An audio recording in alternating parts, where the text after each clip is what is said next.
ابتدا ہے رب جلیل کے بابرکت نام سے جو دلوں کے بھید خوب جانتا ہے۔ دیکھتی آنکھوں سنتے کانوں صابری میاں کا سلام پہنچے۔ ناظرین محترم، فدائی قبیلہ کے چند ایک منافق لوگوں نے اس وقت کے مشہور عالموں کو اکٹھا کیا کہ سلطان صلاح الدین ایوبی رحمۃ اللہ علیہ سے ایسے سوال پوچھے جائیں کہ جن کا ان کو جواب ہرگز نہیں آنا چاہیے۔ فدائی قبیلہ میں یہ اعلان کیا گیا کہ جو سب سے زیادہ مشہور عالم ہیں، جن کے پاس علم کا سمندر ہے، وہ لوگ آج سردار کے پاس حاضر ہوں۔ جب تمام بڑے یہودی عالم اکٹھے ہوئے تو فدائی قبیلہ کے سردار نے کہا کہ تم لوگ ایسے سوال بناؤ جن کا جواب سلطان کو نہیں آنا چاہیے۔ اگر سلطان کو جواب نہ آیا تو میں تم سب کے لیے الگ الگ جنت بنواؤں گا، جو تم منہ سے نکالو گے تمہارے لیے میں وہ پیدا کروں گا۔ تمام عالم بہت خوش ہوئے۔ اسی سردار کے محل میں ایک بوڑھی عورت کام کیا کرتی تھی۔ اس نے کہا کہ سردار، میں بھی ان کے ساتھ جاؤں گی۔ سردار نے کہا، ابھی بڑھیا، میری پوری بات ختم نہیں ہوئی۔ بے شک تم بھی ان کے ساتھ جاؤ۔ اگر تم میں سے کسی نے سلطان کو لاجواب کر دیا تو اس کے لیے دنیا میں ہی جنت بناؤں گا، اور دنیا کی جو چیز کہو گے وہ تمہیں مہیا کی جائے گی۔ لیکن اگر تم میں سے کوئی شخص سلطان کو لاجواب نہ کر سکا تو تم سب کی گردنیں اڑا دی جائیں گی۔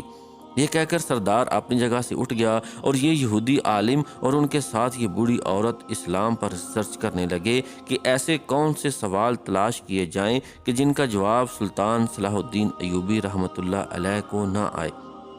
آخرکار ایک دن یہ سارے یہودی عالم اور یہ بوڑھی عورت سلطان صلاح الدین ایوبی کی عدالت میں پہنچ گئے اور سوال کیا کہ اے سلطان صلاح الدین، آج ہمیں آپ سے چند سوال کرنے ہیں۔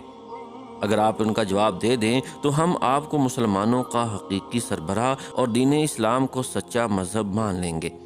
سلطان کی یہ عادت تھی کہ آپ سے جب بھی کوئی کافر اسلام کے بارے میں سوال کرتا تو آپ اس کو ضرور اس کا جواب دیتے۔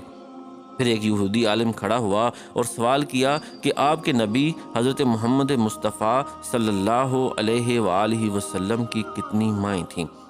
یہ سنتے ہی سلطان صلاح الدین ایوبی کے سپاہیوں نے تلواریں نکال لیں کہ شاید یہ یہودی آپ صلی اللہ علیہ وآلہ وسلم کی والدہ کے بارے میں گستاخی کر رہا ہے۔ لیکن سلطان نے اپنے سپاہیوں کو منع کیا اور کھڑے ہو کر دونوں ہاتھ باندھ کر جواب دیا کہ سیرت المصطفیٰ میں حضور نبی کریم حبیب رب کائنات حضرت محمد مصطفیٰ صلی اللہ علیہ وآلہ وسلم کی رضائی ماؤں کی تعداد 6 ہے، جن میں 3 شادی شدہ اور 3 غیر شادی شدہ تھیں۔ سلطان صلاح الدین ایوبی رحمۃ اللہ علیہ نے بڑے زور و دبدبے سے کہا، حقیقی ماں کے علاوہ اگر کوئی عورت کسی بچے کی پرورش اور دودھ پلائے تو وہ ایک اضافی ماں کا درجہ حاصل کر لیتی ہے، جسے ام الرضاع، رضائی ماں یا دودھ پلانے والی ماں کہتے ہیں۔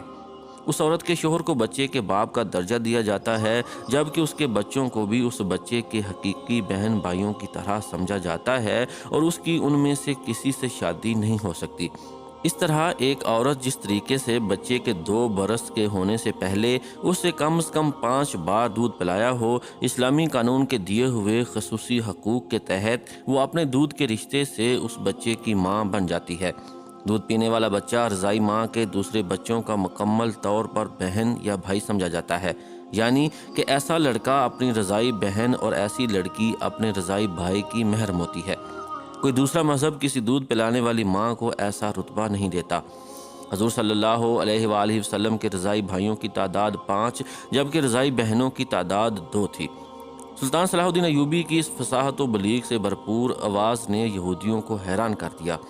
پھر ان یہودی عالموں کے ساتھ ایک بوڑھی عورت جو تھی، اس نے سوال کیا کہ اے سلطان، یہ بتاؤ کہ حضور صلی اللہ علیہ وآلہ وسلم نے کتنے دن تک اپنی والدہ ماجدہ کا دودھ پیا؟ جب بوڑھی نے یہ سوال پوچھا تو یہودی عالم بڑے خوش ہوئے کہ یقیناً اس کا جواب سلطان کو نہیں آئے گا، اور اس بوڑھی عورت نے بھی اسی لیے یہ سوال پوچھا کہ اس کا جواب تو کیا سلطان کے وہم و گمان میں بھی نہ ہوگا۔ پھر اچانک سلطان صلاح الدین ایوبی رحمۃ اللہ علیہ کی ایک رعب والی آواز گونجی۔ سلطان نے نہایت ادب و احترام سے کہا، اس کے بارے میں 3 مختلف روایات ہیں۔ پہلی روایت تو یہ ہے کہ 7 روز تک والدہ ماجدہ نے دودھ پلایا۔ دوسری روایت کے مطابق 4 روز تک آپ کی والدہ ماجدہ نے آپ صلی اللہ علیہ وآلہ وسلم کو دودھ پلایا۔ سیرت حلبیہ میں ہے کہ آپ صلی اللہ علیہ وآلہ وسلم کو آپ کی والدہ ماجدہ نے 9 دنوں تک دودھ پلایا۔ حضور اکرم صلی اللہ علیہ وآلہ وسلم کو والدہ کے بعد جس عورت نے سب سے پہلے دودھ پلایا وہ حضرت سویبہ اسلمیہ رضی اللہ تعالی عنہا تھیں۔ والدہ ماجدہ کے بعد حضرت حلیمہ سعدیہ کے پاس جانے سے پہلے آپ صلی اللہ علیہ وآلہ وسلم کو آپ کے چچا ابو لہب کی باندی حضرت سویبہ نے دودھ پلایا۔ جس وقت آپ صلی اللہ علیہ وآلہ وسلم نے دودھ پیا اس وقت وہ آزاد ہو چکی تھیں، کیونکہ ابو لہب کو بھتیجے کی ولادت کی خبر حضرت سویبہ رضی اللہ تعالی عنہا نے جس وقت دی تھی اسی وقت ابو لہب نے ان کو آزاد کر دیا تھا۔ اس کا صلہ ابو لہب کو بھی ملا کہ اسے جہنم کی دہکتی ہوئی آگ میں تھوڑا سا پانی نصیب ہو گیا۔ روایت میں ہے کہ جب ابو لہب مر گیا تو کسی گھر والے نے اس کو خواب میں برے حال میں دیکھا تو پوچھا کہ تیرے ساتھ کیا معاملہ کیا گیا؟ اس نے جواب دیا کہ جب سے تم سے جدا ہوا ہوں سخت عذاب میں مبتلا ہوں، البتہ سویبہ کے آزاد کرنے کی وجہ سے تھوڑا سا پانی مل جاتا ہے۔ حضرت سویبہ نے آپ صلی اللہ علیہ وآلہ وسلم کے علاوہ اپنے بیٹے حضور صلی اللہ علیہ وآلہ وسلم کے چچا حضرت حمزہ بن عبد المطلب اور عبداللہ بن عبد الاسد مخزومی کو بھی دودھ پلایا۔ اس طرح حضرت سویبہ سے حضور نبی کریم صلی اللہ علیہ وآلہ وسلم کے یہ 3 رضائی بھائی تھے۔ بعض حضرات کا کہنا ہے کہ یہ مسلمان نہیں تھیں اور بعض حضرات نے ذکر کیا ہے نبی اکرم صلی اللہ علیہ وآلہ وسلم کو جس خاتون نے بھی دودھ پلایا وہ مشرف با اسلام ہوئی۔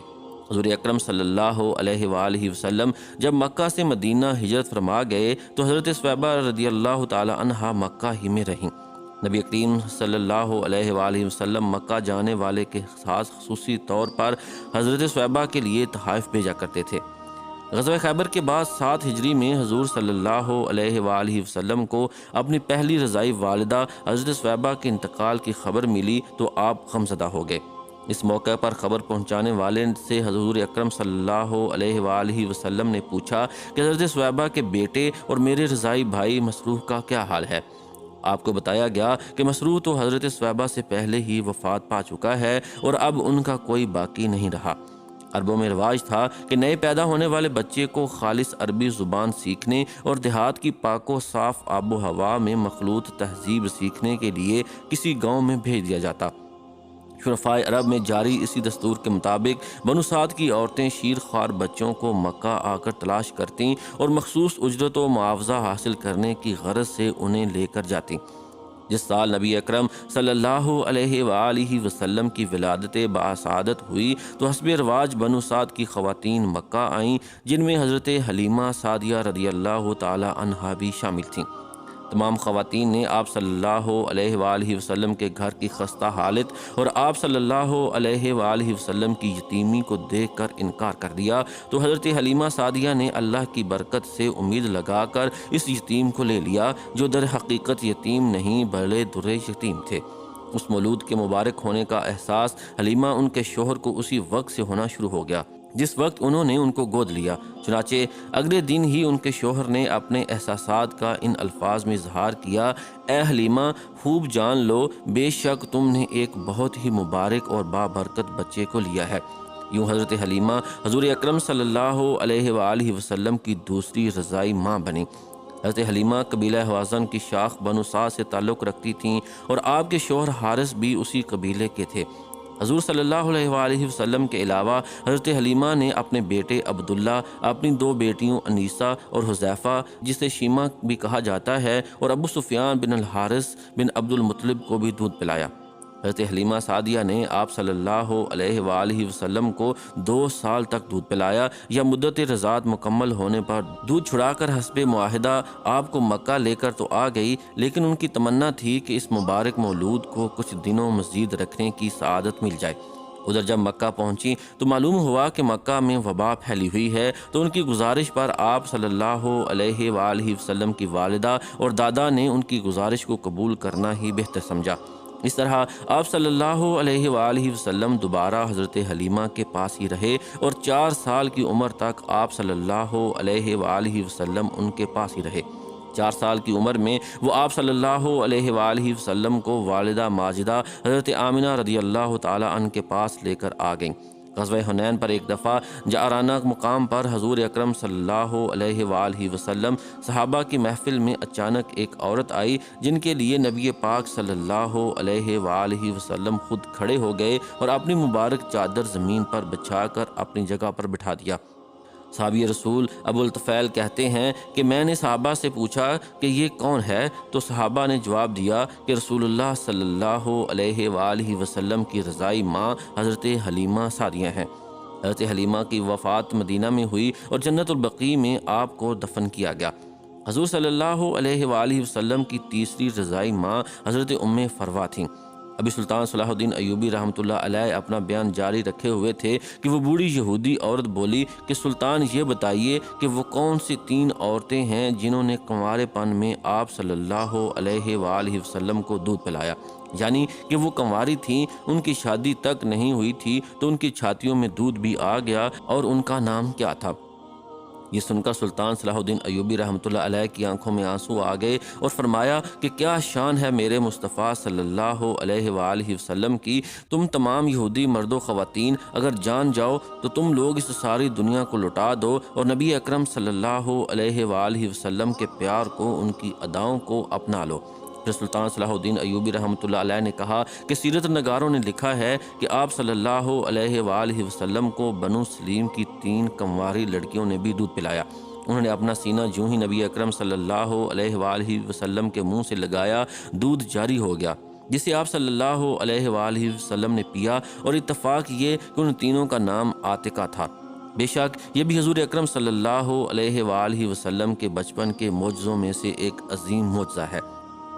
یہ سنتے ہی وہ یہودی اور سجدے میں گر گئی اور بھرے مجمع میں کہنے لگی کہ میری جتنی عمر گزری ہے سب فضول تھی، در حقیقت اصل مذہب دین اسلام ہے، اور نبی اکرم صلی اللہ علیہ وآلہ وسلم کی تعلیمات حرف بحرف درست ہیں۔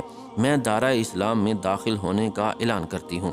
یہ سنتے ہی وہ تمام یہودی عالم جو اس بوڑھی عورت کے ساتھ آئے تھے، انہوں نے بھی اسلام قبول کر لیا اور سلطان کے سامنے بھرے مجمع میں کہنے لگے کہ آپ سب لوگ گواہ ہو جاؤ کہ ہم دائرہ اسلام میں داخل ہوتے ہیں، اور سلطان نے انہیں کلمہ پڑھایا تو ایک یہودی عالم بولا کہ اگر فدائی قبیلے کا سردار ہماری گردنیں اڑا بھی دے تو اب ہمیں پرواہ نہیں، کیونکہ ہماری زبان پہ یہ کلمات ادا کرتے ہی ہمیں وہ سکون میسر ہوا ہے جو ساری زندگی کبھی نہیں ہوا۔ آج ہم محمد کے نام پر گردنیں کٹانے کو تیار ہیں۔